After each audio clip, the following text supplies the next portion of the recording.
sets of slides on GIFs and PNGs because they both share similarities, and in fact, PNGs were developed from GIFs. Now, I say GIF like gift without the T. Yes, it is sometimes also said GIF. The creator had intended it to be said GIF, but most people say GIF, so I'm going to say GIF. So these are two that you might run into, especially if you're using them on the web. And they've got some features for use on the web that you don't get from something like a JPEG that may come in handy. JPEGs, again, are great for photographs. So if you're going to be using your image only on the web, again, you're not going to need to print it out, then you might consider using a GIF or a PNG. And especially if you need a transparent background. That's one thing that JPEGs will not allow you to do. You have to have a solid background. And if it's white, it's black, it has to have a background. So if you want a logo that floats in space and has like a background behind it, so you've got like a background photo on your website and you've got your logo and you want the logo to stay when you resize the page, you might need a GIF or a PNG. So let's start with GIFs. Graphics interchange format. You don't need to know that, you just need to know it's a GIF. It was developed by CompuServe way back in the day. And it was originally made for doing animations. We've all seen animated GIFs. That is one of the upsides to GIFs. You can actually make animations as well as having static images. Downside to GIF, very limited in terms of color. It actually uses a subset of the colors that we see. So in this case, you're going to pick which colors are going to be inside that image. Now, 256 sounds like a lot of colors. Not so much if you've got a photograph. So this is where a JPEG is better than a GIF for something that looks photographic. But if you've got a logo, limited color palette, something that maybe you would have done in Illustrator, then you're fine. 256 is a decent number. It's kind of like, I mean, if you think about the time, 1980s, like if you go and you look back at an old school video game that's done in like bit art style, again, they only had 8-bit color, 256 color, and that's why you didn't have, between that and the fact that our screens were smaller, that's why you didn't have the same photorealism that we get when we play video games today.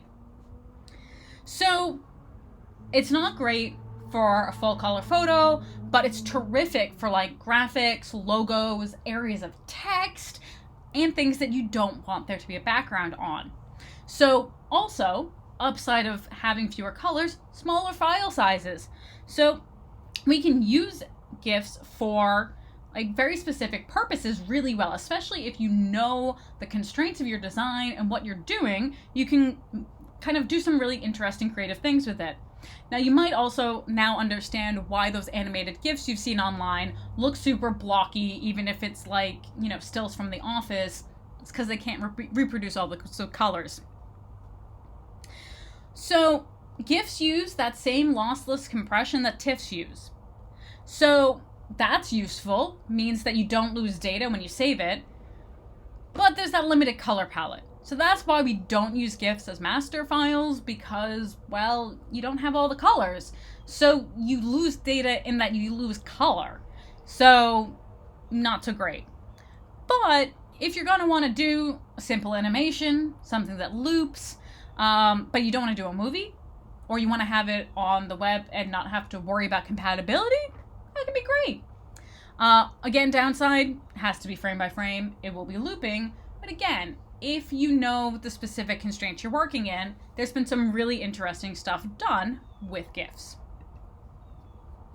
PNGs came out of GIFs. So as I mentioned, GIFs were developed by CompuServe.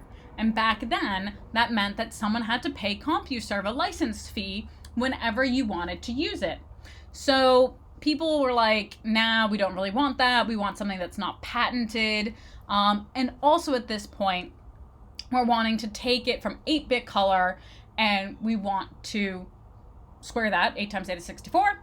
So you want 64-bit color. So again, we're kind of coming along in time and we have high resolution in our screens, and we're demanding higher resolution graphics.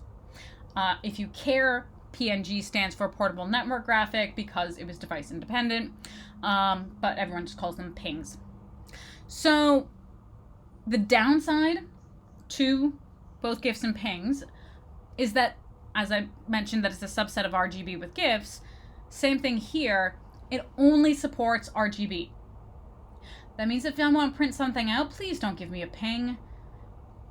It doesn't support print color. They are not intended to be printed, and so the way that it handles data, it cannot kind of interpret from screen-based RGB to print-based CMYK. It's not going to match. It's not going to look right. Please don't do it. PNGs, because they are platform independent, are used as a default in Microsoft products. So if you make something in Microsoft Word, if you are submitting something and you have dropped a photo into Microsoft Word, it's made it a PNG. It's converted it automatically. So if you go to save that image out of the document, it's a PNG, which means that when you go to print it, it doesn't look right. So that might explain some things that you've printed out and maybe haven't looked the way that they did on screen. Now, PNGs don't support animation because that wasn't, people realized, kind of the biggest benefit to GIFs.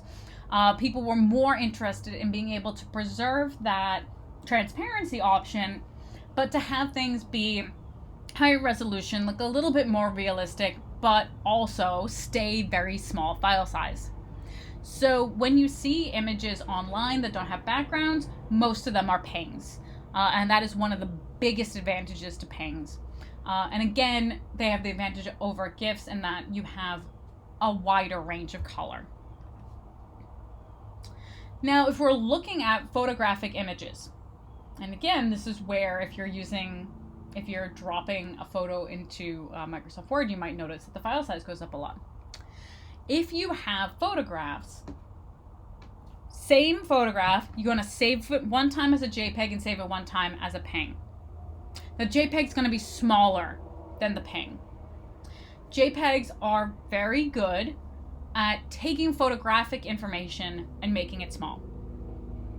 On the other hand, PNGs are not made specifically for photographs in the way that JPEGs are. You don't get much of a quality gain from the PNG, but you do get a lot of a larger file size. Again, PNG, like GIFs, use the same compression that you get in TIFFs, but in this case, you don't get because it's only for screen, you're not going to get a benefit from that in terms of data retention. Now, when we're talking about text, we're talking about logos, we're talking about line art, I think this image makes it really clear why a PNG is better. So again, this is like when we were talking about bitmap versus vector. In a way, while PNGs are bitmap, the way that they think about the data allows it to be cleaner. It doesn't allow as much variation because, again, they have a limited color palette. But when you're talking about things that have very hard edges, you don't want variation. Variation makes things look fuzzy. In this case, it has a very hard edge, but that actually makes it look better. So in this case, it compresses the data better because you don't need all this extra stuff. It actually makes it look less clean. So for photographs, JPEGs are wonderful. Text and line art, PNGs and GIFs are best.